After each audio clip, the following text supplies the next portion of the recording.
Au ciel est la maison du Père, étincelante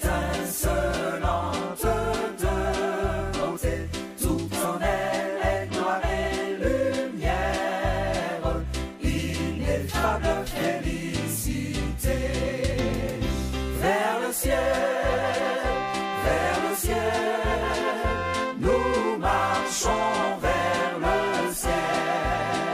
C'est au ciel qu'est notre héritage éternel.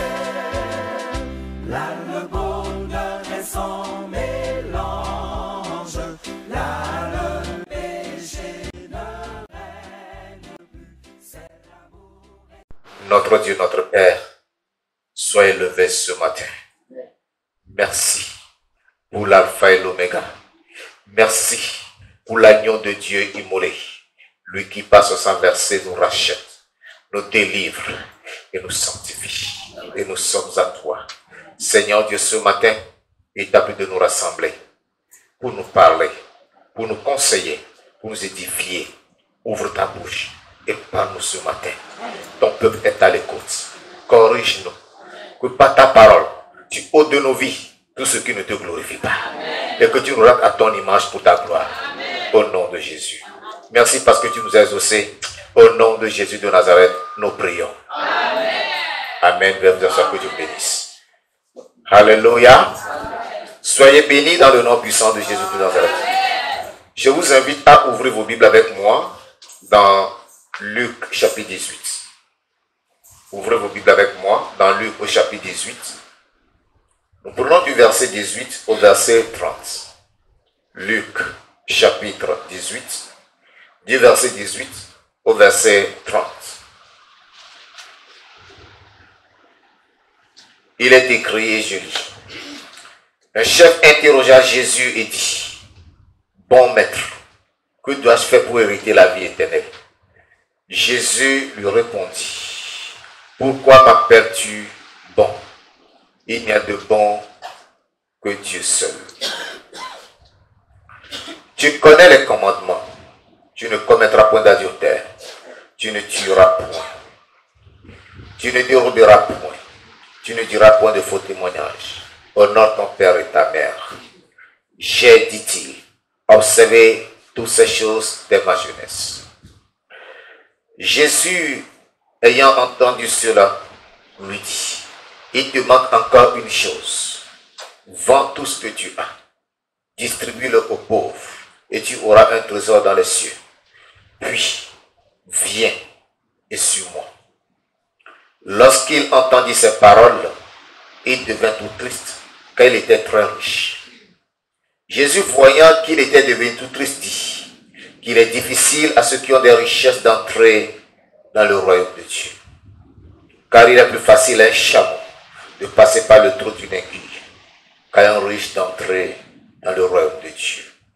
Ceux qui l'écoutaient dire, « Et qui peut être sauvé ?»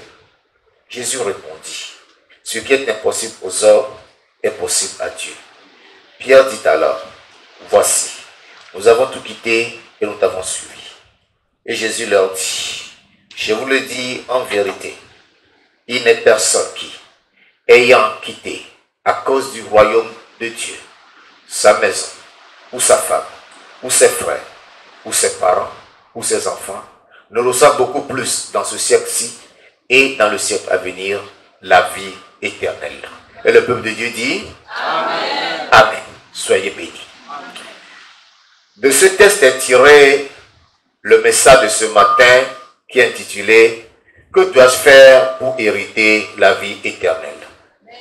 Que dois-je faire pour hériter la vie éternelle? Bien évidemment, cette question a été posée dans nos textes dans le tout premier verset que nous avons lu, c'est-à-dire dans Luc chapitre 18 au verset 18. Un chef, on l'appelait un chef. C'est lui qui a interrogé Jésus pour savoir ce qu'il doit faire pour avoir la vie éternelle. Cette personne qui a posé la question a un désir, celui d'hériter la vie éternelle. Parce qu'il sait qu'il est riche. Mais comprenait que ces richesses ne suffisent pas pour qu'il soit héritier de la vie éternelle. Il doit faire quelque chose. C'est pour cette raison qu'il a posé la question au Seigneur. Alléluia. Amen. Mais, comme on le dit, la fin justifie les moyens. Nous verrons si la fin qu'il a eue avec le Seigneur confirmait réellement que son désir était un désir pieux, confirmait si lui-même était sincère dans son cœur ou il n'était qu'un hypocrite. Vous allez remarquer que lorsque Jésus, lui avait cité les commandements tirés de la loi de Moïse, ces commandements qu'il devait observer. Au verset 20, tu connais les commandements. Tu ne commettras point d'adultère. Tu ne tueras point. Tu ne déroberas point. Tu ne diras point de faux témoignages au nom de ton père et ta mère. Au verset 21, qu'est-ce qu'il a dit? Quelle a été sa réaction? J'ai, dit-il, observé toutes ces choses dès ma jeunesse. Alléluia. Merveilleux. Quelqu'un pourrait dire que cet homme n'est pas du tout loin du royaume des cieux. Il est à quelques microns seulement d'entrer dans le royaume. Il est tout à fait prêt pour entrer dans le royaume. N'est-ce pas? Parce qu'il a dit qu'il a observé tout ça. Il ne vole pas, il ne tue pas, il ne commet point d'adultère, il honore son père et sa mère, il ne porte pas de faux témoignages. Fantastique. Jésus, qui avait des yeux perçants, c'est-à-dire des yeux qui voient là où l'homme ordinaire ne voit pas, connaît qu'il y avait quelque chose dans son cœur. Et alors, il lui a lancé une pique en lui disant ceci. Il te reste une chose à faire. Va, vends tout ce que tu as et distribue-le aux pauvres. Et alors tu auras trésor dans les cieux. Puis viens et suis-moi. Un verbe l'a dérangé. Vends. Vends. Vends. Ce seul verbe l'a dérangé. Vends. Et distribue-le. Ah là, il a distribué-le. Jésus a encore ajouté ça. Il a dit non, là, si c'est comme ça, Jésus, comme on le dit, il a tapé poteau. Il a dit là, tu n'as aucune chance avec moi. Ça ne peut pas passer avec moi. Et vous allez comprendre pourquoi cela ne pouvait pas passer avec lui. Vous savez, cette réaction, cette tristesse qu'il a eue reflétait exactement ce qui se passait en son temps. N'était que la traduction, l'expression de ce qui se passait en son temps, à l'époque où Jésus était sur terre, ce qui se passait parmi les Juifs. Je vous le dirai après, dans la suite du message, et vous comprendrez bien. Nous devons savoir que l'entretien de cet homme avec Jésus est un enseignement très riche pour tous ceux qui cherchent Dieu ou qui désirent hériter la vie éternelle, d'une part, et un enseignement fondamental pour les chrétiens que nous sommes et que tu es. Si tu es vraiment chrétien, cet entretien est très riche d'enseignements pour toi. Tu as beaucoup d'enseignements à tirer d'ici. Et par la grâce de Dieu, je vais te révéler ces enseignements en 3 points. Au premier point, je te parlerai de l'auto-justification des saints pécheurs. L'auto-justification des saints pécheurs. Saints pécheurs. Vous allez remarquer que dans cette terminologie, saint pécheur, il y a ce qu'on appelle une antithèse. Parce que saint s'oppose à pécheur. Mais ça, ici, ça forme un mot. Un saint pécheur, est-ce que cela peut exister? Quelqu'un peut être saint et pécheur à la fois? C'est impossible. Mais c'est possible. Quand nous analysons l'attitude de notre chef qui est allé rencontrer Jésus-Christ, nous allons remarquer que c'est un saint pécheur. On lui a dit, tu connais les commandements. N'est-ce pas? Tu connais les commandements. Tu ne commettras point d'adultère. Tu ne tueras point. Tu ne déroberas point. Tu ne diras point de faux témoignages au nom de ton père et ta mère. Qu'est-ce qu'il a dit? J'ai observé toutes ces choses dès ma jeunesse. Donc, il est saint au point de vue de ses commandements. Il les observe, il les a pratiqués sans faute. Il n'a aucun péché dans ce sens. Mais lorsque Jésus va plus loin, là, il a révélé qui il est réellement. C'est ça le problème des chrétiens aujourd'hui. Plein dans l'église, tout le monde a l'apparence d'un saint ange, d'un saint innocent, mais il y a des endroits quand tu touches là, tu vas réveiller quelque chose. Quand Jésus a touché ce point pour ce monsieur, il a réveillé quelque chose. C'est pourquoi je dis l'auto-justification des saints pécheurs. Le deuxième point. L'autopsie d'un chercheur hypocrite. L'autopsie. Vous savez, l'autopsie, c'est un examen qui se fait sur des cadavres, sur des humains décédés.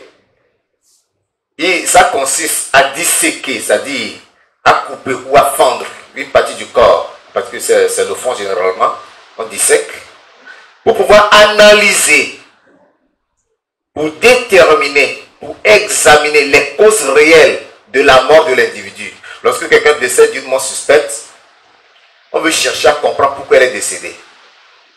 Et on procède à une autopsie. Ou bien lorsqu'on veut faire des expériences au laboratoire, on fait l'autopsie, on dissèque, on opère un cadavre pour voir ce qu'il y a à l'intérieur de son corps. Mais ici, il s'agit plus d'un examen minutieux, n'est-ce pas, de la personne ou de ses mobiles. C'est ça. C'est pourquoi je dis autopsie d'un chercheur hypocrite. Et cette autopsie est très importante pour tout homme, pour tout chrétien, pour tous ceux-là qui disent qu'ils cherchent Dieu.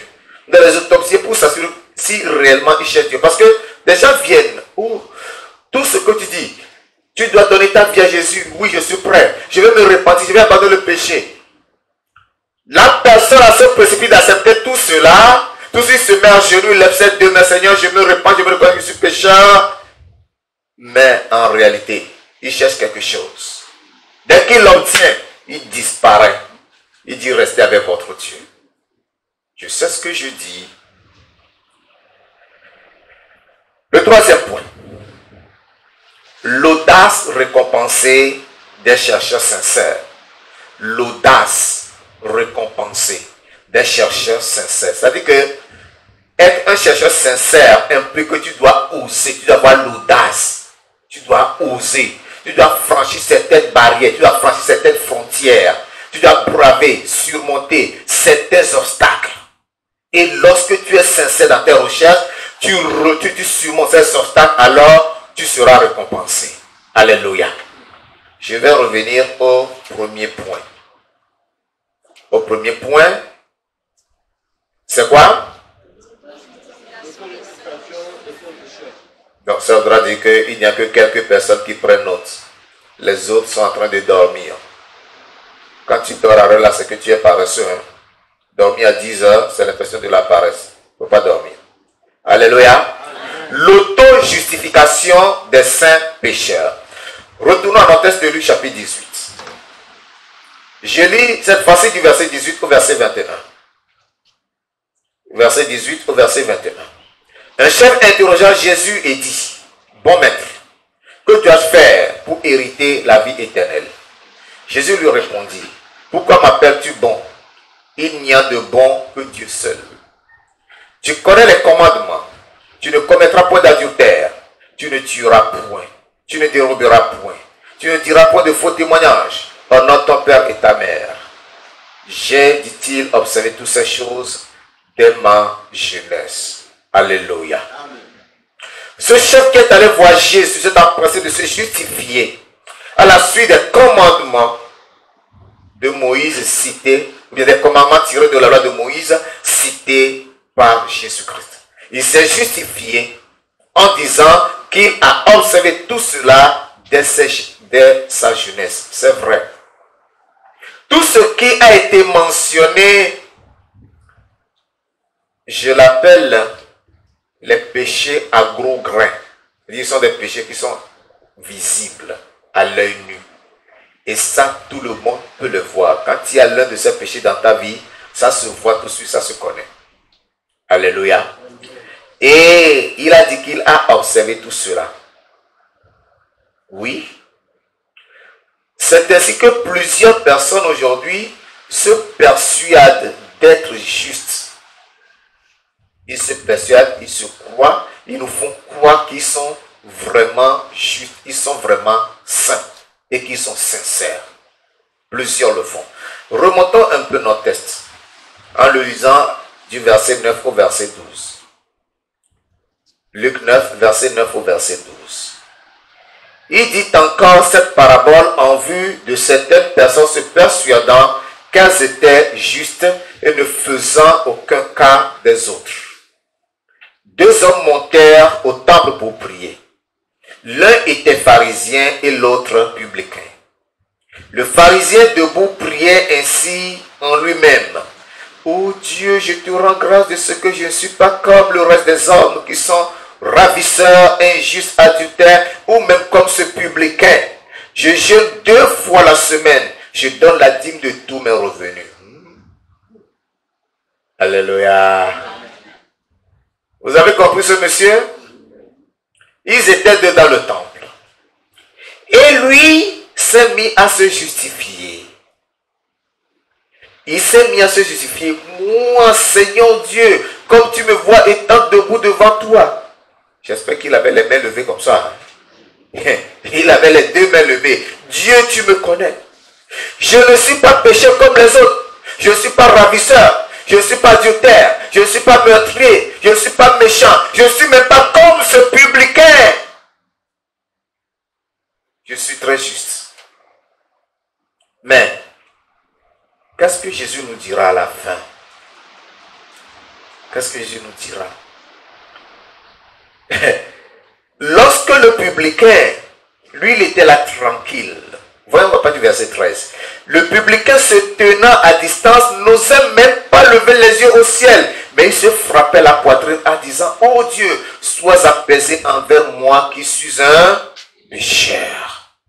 Je vous le dis, celui-ci descendit dans sa maison justifié plutôt que l'autre. Car quiconque s'élève sera abaissé et celui qui s'abaisse sera élevé. Il s'est élevé. Mais le publicain, ce collecteur de taxes, reconnaît sa faute parce que ce qu'on lui devait ne le fait pas. Lorsqu'il va chez un client, chez un commerçant, chez un homme d'affaires, chez un entrepreneur, et il fait les évaluations, il dit: bon, voici ce que tu dois payer. L'homme là se met à se plaindre. Non, je n'ai pas l'argent nécessaire pour payer ça. Maintenant, viens, nous allons parler entre nous.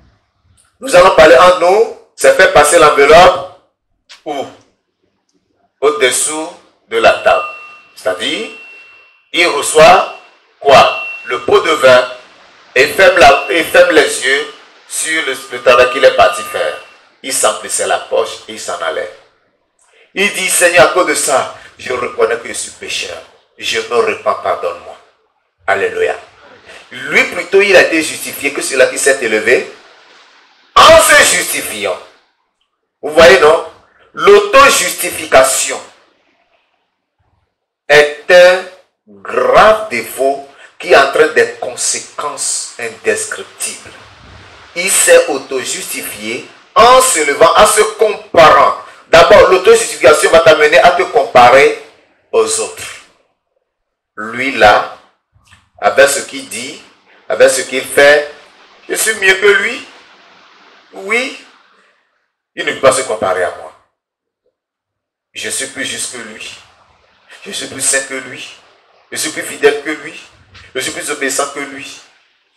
Tu te compares à un individu. Ça, c'est l'auto-justification. Non seulement tu te compares, mais tu t'élèves. Non, mais tu t'élèves au-dessus des autres. Non. Ça s'appelle l'auto-justification. Ceux qui font ça sont des gens qui traitent des tonnes de péchés. Ils cachent en réalité leur fond. Comme on le dit, Ce qui les pousse à se justifier n'est que la partie visible de l'iceberg. L'iceberg, c'est un rocher de glace qui se trouve dans des océans, dans le Grand Nord, dans l'Atlantique ou bien dans l'Arctique, selon que ce soit au sud ou au Grand Nord là-bas. Ok?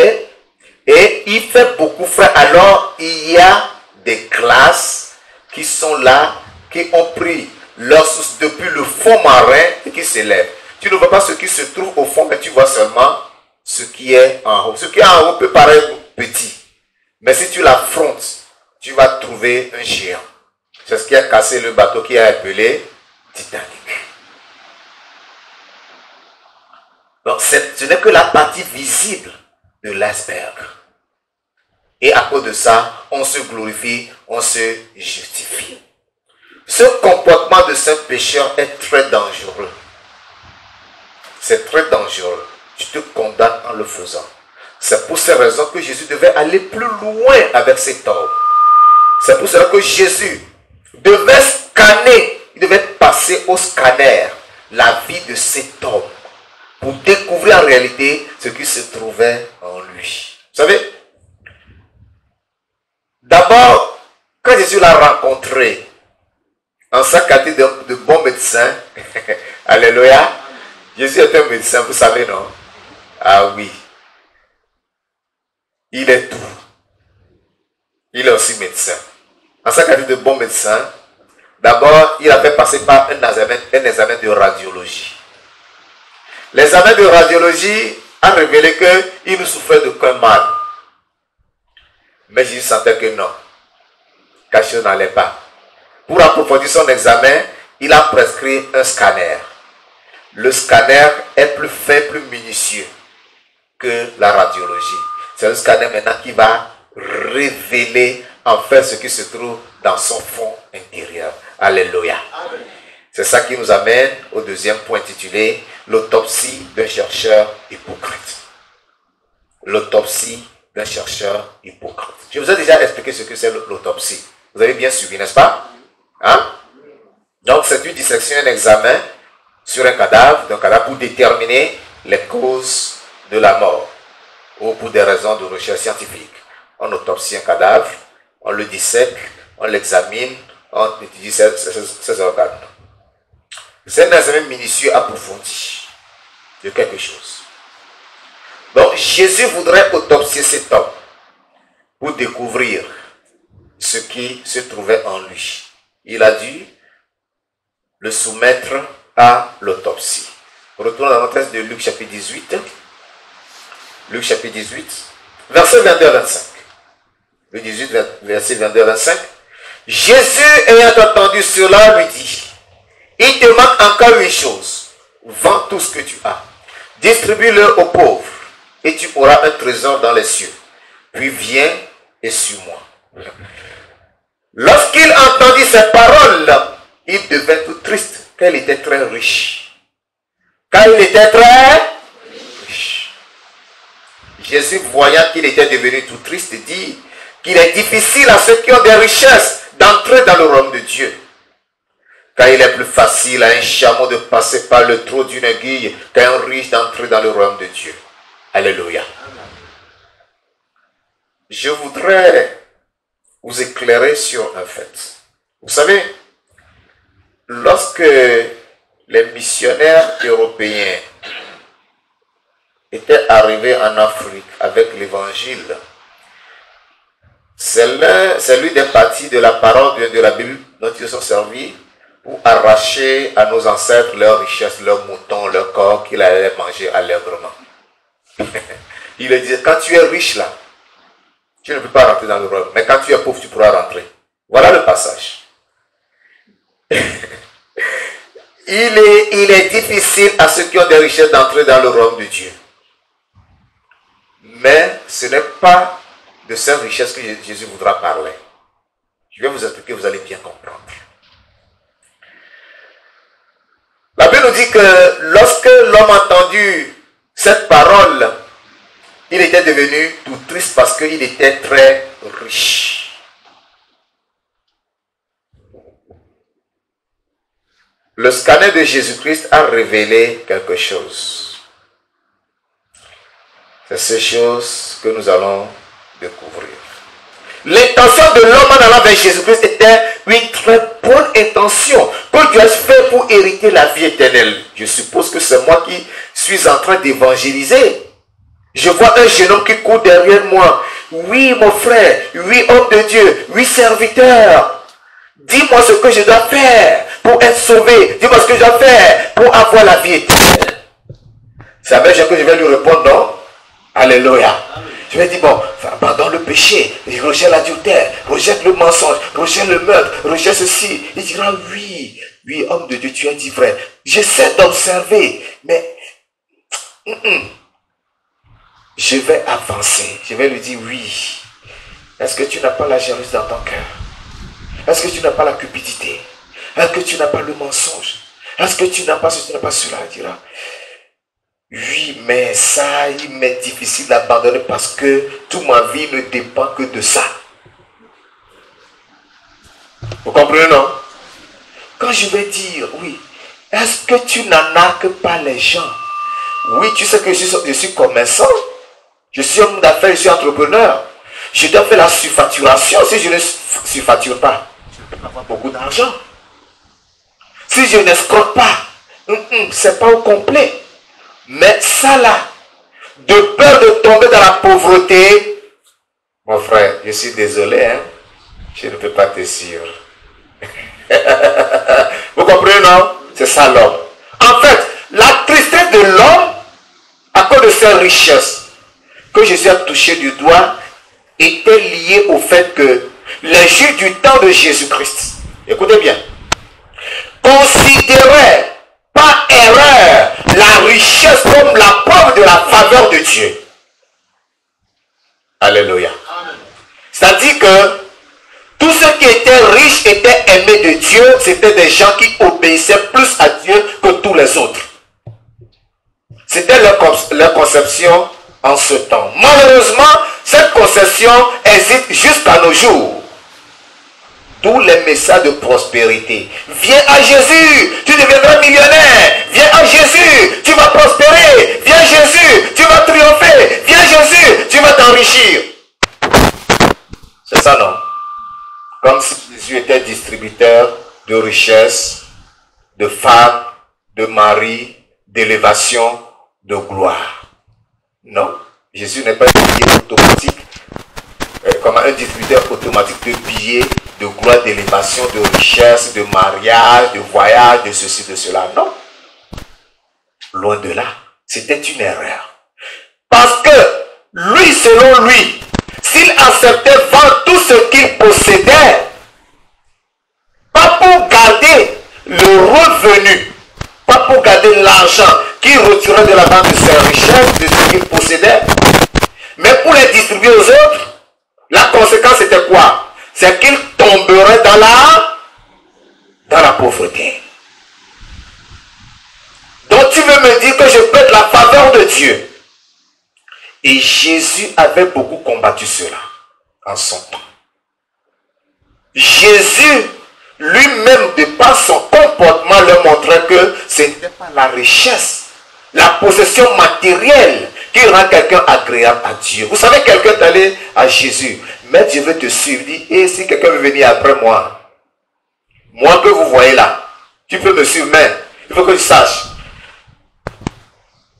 Les renards ont leur tanière, les oiseaux du ciel ont leur nid. Mais le Fils de l'homme n'a pas un endroit où reposer sa tête.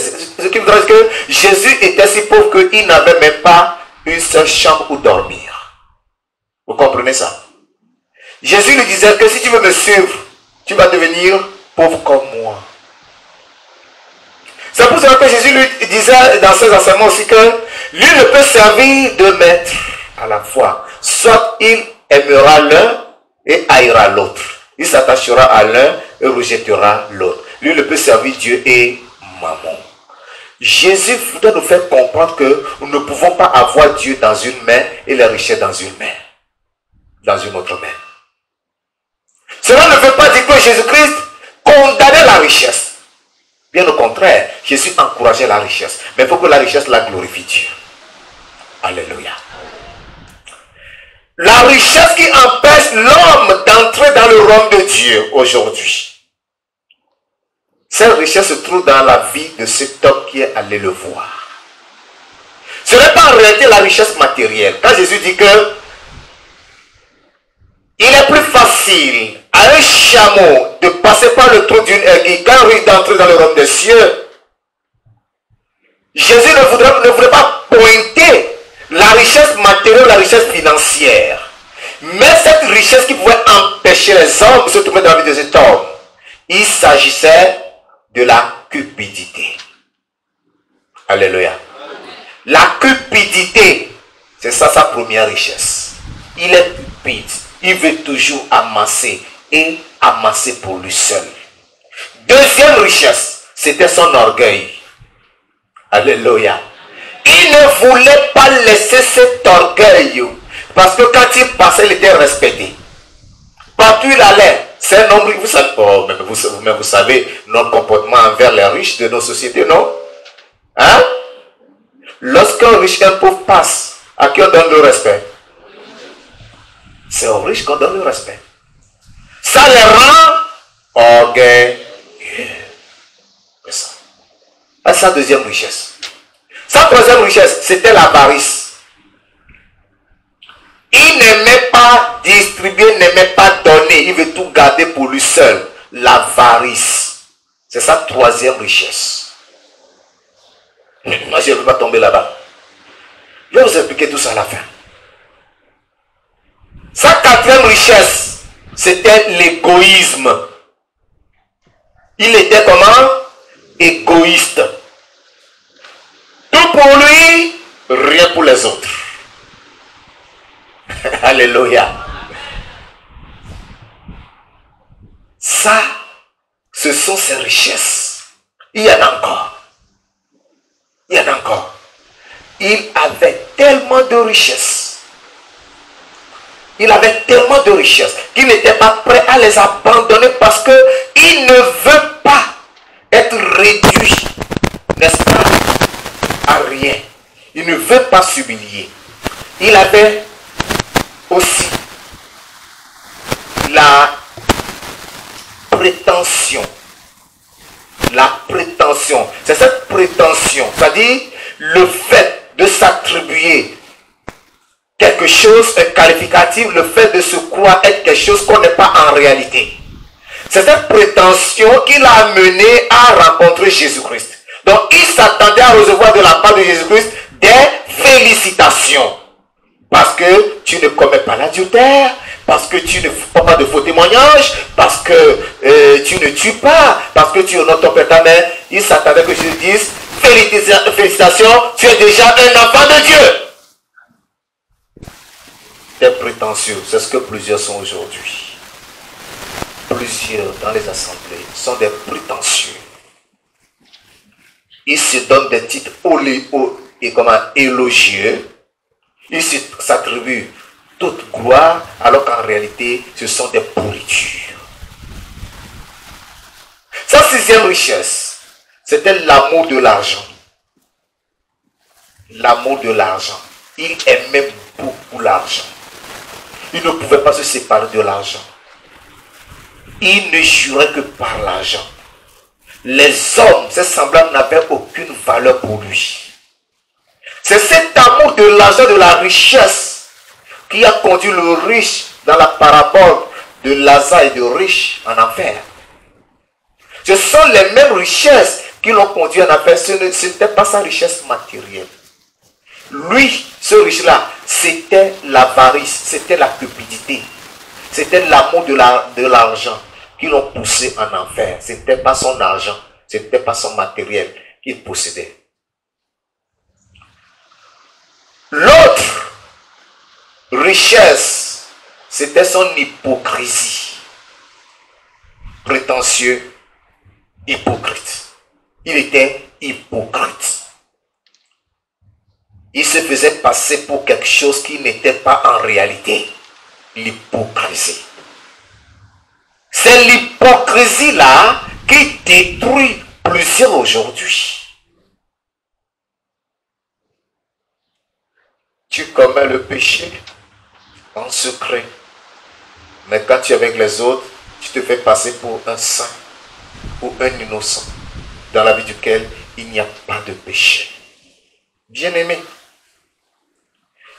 puisses-tu te faire passer par le scanner de Jésus ce matin, que Jésus te montre réellement qui tu es pour que tu te ressaisisses en abandonnant tous ces péchés. Amen. Alléluia. La dernière richesse de cet homme, la 8e, c'est la peur du rejet. Il avait peur d'être rejeté par la société. De riche que tu étais, te voilà maintenant misérable, pauvre. Même un avorton a plus de valeur que toi. Il n'aura plus le respect qu'il avait. Quand il passait, tout le monde se mettait debout. Qui va se mettre encore debout? Qui va se lever encore? Dans sa famille, quand il va parler, qui va encore l'écouter? Dans nos familles, lorsque nous allons en réunion de famille, est-ce qu'on écoute les Makaya? Ils peuvent avoir toute la sagesse du ciel pour parler. Lorsqu'ils parlent, lui là qui parle, il est qui? Mais lorsque le riche va se lever pour raconter cette niaiserie là, tout le monde applaudit. C'est ça, non? Vous êtes tous des hypocrites en applaudissant un riche à cause de sa richesse, sachant que tout ce qu'il a dit n'est pas correct.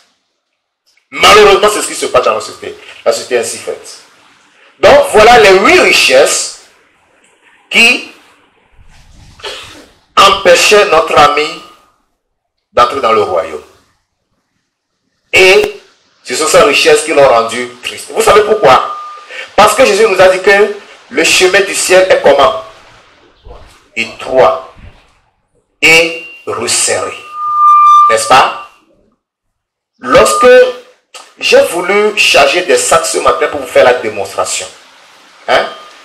Je suppose que l'orgueil c'est un sac chargé qu'il a accroché. Ok? La cupidité, un autre sac chargé qu'il a accroché ici. Ok? L'égoïsme, un autre sac qu'il a porté au dos. Ok? L'avarice, un autre sac qu'il a accroché devant. Ça fait 4, non? Il reste encore 4 sacs bien chargés. Il va les mettre où? Il va les mettre sur les autres sacs et porter peut-être encore 2 dans ses mains comme ça. Et il veut marcher sur ce chemin resserré. Qui est peut-être comme, vous voyez, dans la chaise là. Voici le chemin. Aïe, aïe, aïe.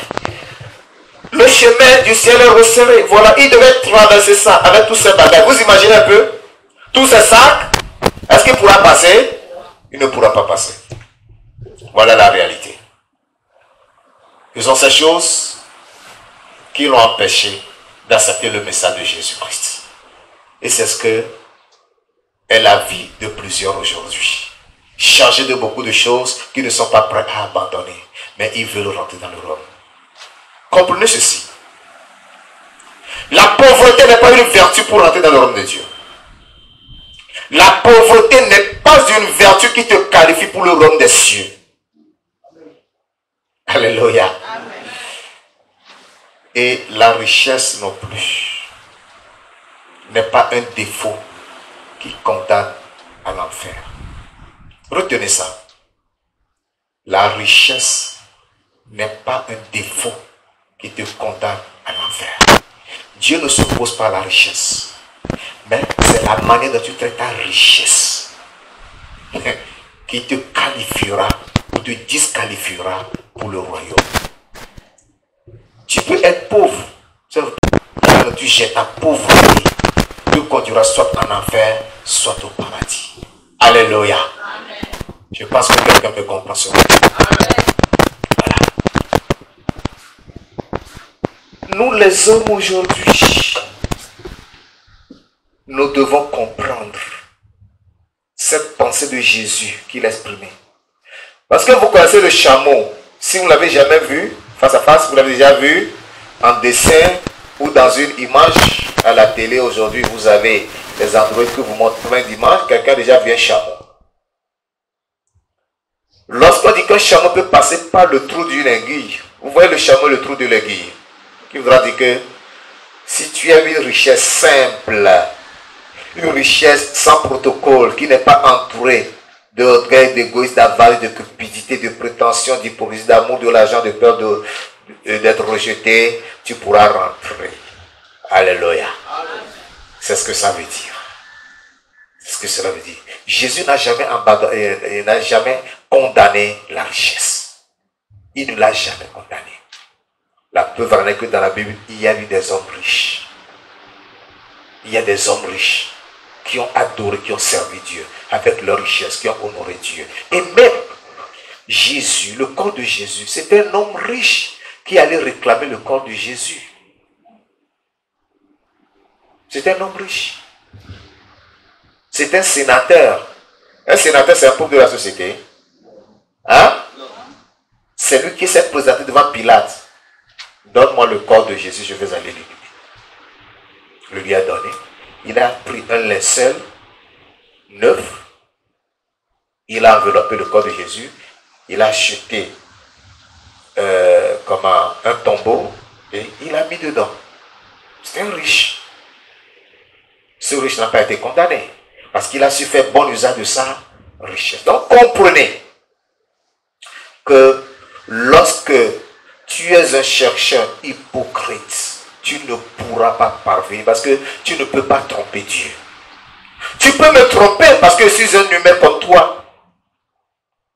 Mais tu ne peux pas tromper Dieu.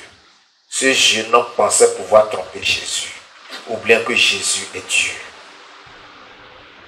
Il n'a pas pu. Tu peux me tromper moi parce que je suis comme toi, chair et sang. Mais Jésus là, tu ne peux pas le tromper. Tout ce que tu fais, Jésus le connaît. Il connaît tes mobiles. Il connaît les raisons, tes motivations pour lesquelles tu fais ceci ou cela. C'est pourquoi Jésus a encouragé ceux qui ont été audacieux à lui adresser quelques questions. Il les a appréciés. Il leur a montré la voie à suivre. Il les a encouragés à persévérer dans cette voie. Ainsi, je présente la troisième partie qui est l'audace récompensée des chercheurs sincères. L'audace récompensée des chercheurs sincères. Luc chapitre 18. Luc au chapitre 18. Notre texte. Je lis du verset 26 au verset 30. Verset 26 au verset 30. Ceux qui l'écoutaient dire, et qui peut être sauvé? Jésus répondit, ce qui est impossible aux hommes est possible à Dieu. Pierre dit alors, voici, nous avons tout quitté et nous t'avons suivi. Et Jésus leur dit, je vous le dis en vérité, il n'est personne qui, ayant quitté à cause du royaume de Dieu, sa maison, ou sa femme, ou ses frères, ou ses parents, ou ses femmes, ne ressent beaucoup plus dans ce siècle-ci et dans le siècle à venir la vie éternelle. Alléluia. Donc lorsque tu abandonnes tout ce que tu as de plus précieux à cause de Dieu, ton espérance ne sera jamais déçue. Alléluia. Le royaume des cieux est réservé pour toi. C'est pourquoi Jésus-Christ nous dira dans Matthieu chapitre 6 au verset 33. Matthieu 6, verset 33. Il dit, cherchez premièrement le royaume de Dieu et sa justice, et toutes ces choses vous seront données par-dessus. Alléluia. Cherchez premièrement le royaume et la justice de Dieu, et toutes ces choses vous seront données par-dessus. Lorsque nous sommes sincères à chercher le royaume des cieux, tout ce dont nous avons besoin nous est pourvu.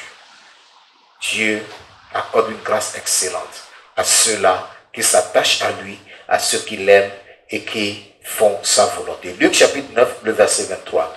Luc 9, au verset 23. Luc 9, le verset 23. Puis il dit à tous, si quelqu'un veut venir après moi, qu'il renonce à lui-même, qu'il se charge chaque jour de sa croix et qu'il me suive. Alléluia. Tu veux suivre Jésus? Sois prêt à accepter que tu ne sois plus toi-même. C'est-à-dire que sois prêt à perdre l'honneur que tu recevais de la part des hommes. Sois prêt à perdre ta renommée, à perdre ta richesse, à perdre ta gloire à cause de Jésus-Christ. Sois prêt à être rejeté par tes amis, par tes parents, par tes relations à cause du nom de Jésus. Bien évidemment, lorsque tu viens à Christ, tu deviens une nouvelle créature. Ce qui est sûr, c'est que tes anciens amis vont t'abandonner. Pourquoi? Parce que vous n'allez plus boire ensemble, vous n'irez plus en boîte ensemble, vous n'allez plus vous divertir ensemble. Toutes ces choses que vous faisiez avant, tu connais maintenant que c'est du péché. Tu ne vas plus te vautrer dans ces choses, tu vas les abandonner. Alors, tu les rejettes, et ce sont tes amis aussi qui te rejettent. Tu dois être prêt à supporter tout cela. Tu ne tiendras plus le même langage qu'eux. Il y aura une séparation entre toi et eux. Ta vie deviendra une nouvelle vie. Donc nous comprenons que suivre Jésus est synonyme de porter la croix. Nous savons que la croix est lourde. La croix est pesante. Je vous ai donné l'exemple l'autre jour de ce monsieur qui voyageait avec tous les autres et chacun avait sa croix, qui se disait que sa croix était trop lourde et qu'il devait diminuer un peu sa taille pour la rendre légère. Il a réussi, il a trouvé une scie, il a diminué la taille de la croix était devenue très légère, elle l'a portée avec joie, il courait même autant pour moi. Et lorsqu'il était arrivé à la rivière, chacun déposait sa croix au-dessus de la rivière, ça formait un pont sur lequel il marchait pour traverser la rivière. Lorsque son tour arrive et qu'il pose sa croix, la croix tombe dans la rivière parce que la taille a été diminuée. La croix que tu portes ou la croix que tu porteras, sois fort pour la porter. Cette croix ne sera pas réciproque ou bien ne sera pas proportionnelle autant pour moi à ta force. Ça pourra te dépasser. Mais rassemble toutes ces forces, soulève-la et tu verras la gloire de Dieu dans ta vie. Amen. Alléluia. Amen. Que dois-tu faire pour hériter la vie éternelle? Que dois-tu faire pour hériter la vie éternelle? Je ne sais pas si vous savez trouver la réponse à cette question dans tout ce que je viens de dire. Tu dois le savoir. Toi-même, tu dois savoir ce qui se trouve encore en toi. Ce que le scanner de Jésus t'a révélé ce matin et que tu dois rejeter. On ne peut pas se moquer de Dieu. On ne peut pas tromper Dieu. Si le Saint-Esprit te convainc de quelque chose qui se trouvant en toi, tu ferais mieux de te repentir, d'abandonner cela avant de sortir d'ici ce matin. Parce que si tu pars avec, tu ne sais pas ce qui t'attend devant. Tu ne sais pas ce qui t'attend devant. La vie est trop courte. La vie est trop brève. C'est pourquoi soyons sincères dans nos recherches et allons à Christ d'un cœur sincère. Nous allons prier. Je veux que tu parles au Seigneur ce matin après avoir écouté tout ceci. Remets-toi dans les mains du Seigneur. Dis au Seigneur de te dépouiller de tout ce qui en toi ne le nomme pas. Et lève la voix et parle au Seigneur. Prie, mon frère bien-aimé. Ne t'éteins pas, c'est l'occasion que tu as de te réconcilier avec Dieu.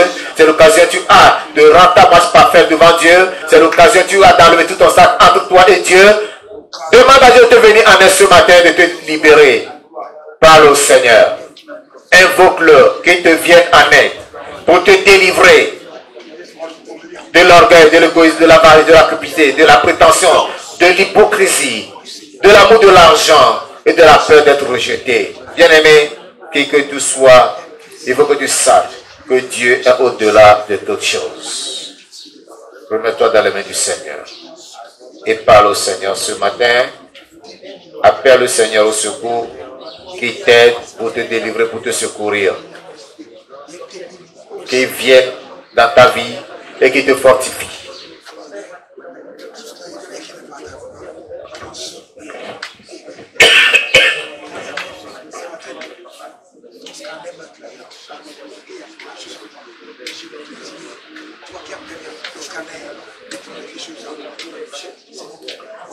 Accepte que Christ t'autopsie ce matin. Accepte d'être autopsié. Accepte d'être scanné ce matin. Dis au Seigneur, Seigneur, Passe ma vie à ton scanner. Passe-moi à travers ton scanner. Découvre en moi ce qui est encore caché. Ce qui peut me ronger. Ce qui peut me détruire. Ce qui peut me séparer de toi. Ce qui peut me l'éloigner de toi. Et donne-moi la force de rejeter. De renoncer à cela, de le rejeter. Appelle le Seigneur au secours. Il n'y a que le seul qui pourra te délivrer. Il n'y a que le seul qui pourra te secourir. Ne sois pas comme ce chef qui allait voir Jésus-Christ. Quand Jésus lui a dit, va, vends tout ce que tu as et tu auras un trésor au ciel, puis viens et suis-moi. Et tout de suite, il était attristé. Mon frère, il ne faut pas ressembler à ce jeune homme. Parce qu'il attend, lorsqu'il a entendu tout cela, il était devenu tout triste parce qu'il était fort riche. Quelle est la richesse que tu possèdes que le Seigneur a touché ce matin à travers sa parole? Dis Seigneur, j'abandonne cette richesse à toi. Je te laisse cette richesse, prends-la. Donne-moi ta vie plutôt. Donne-moi ta vie plutôt. Sois mon soutien, sois ma force. C'est ta personnalité, c'est ton diplôme, c'est ta profession, c'est ta beauté, c'est ta famille, c'est ton rang social. Abandonne tout cela ce matin et laisse-toi au Seigneur. Laisse-toi entre les mains du Seigneur. Rabaisse-toi au pied de la croix. Dis au Seigneur, Seigneur, fais de moi ce que tu veux. Fais de moi ce que tu veux. Entre tes mains, j'abandonne tout. Entre tes mains, j'abandonne tout. Je me laisse à toi, je me consacre à toi.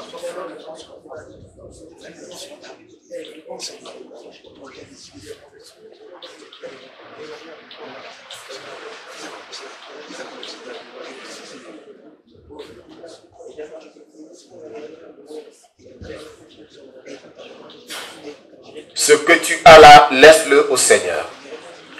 Viens à Christ. Accepte-le comme ton Seigneur Sauveur personnel.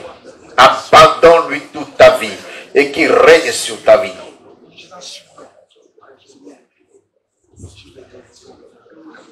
Entre tes mains, j'abandonne tout ce que j'appelle mien. Oh, ne permets à personne, Seigneur, d'en reprendre rien. Oui, prends tout, Seigneur. Oui, prends tout, Seigneur.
Seigneur grand Dieu, je vais lever ton nom ce matin et te rendre gloire.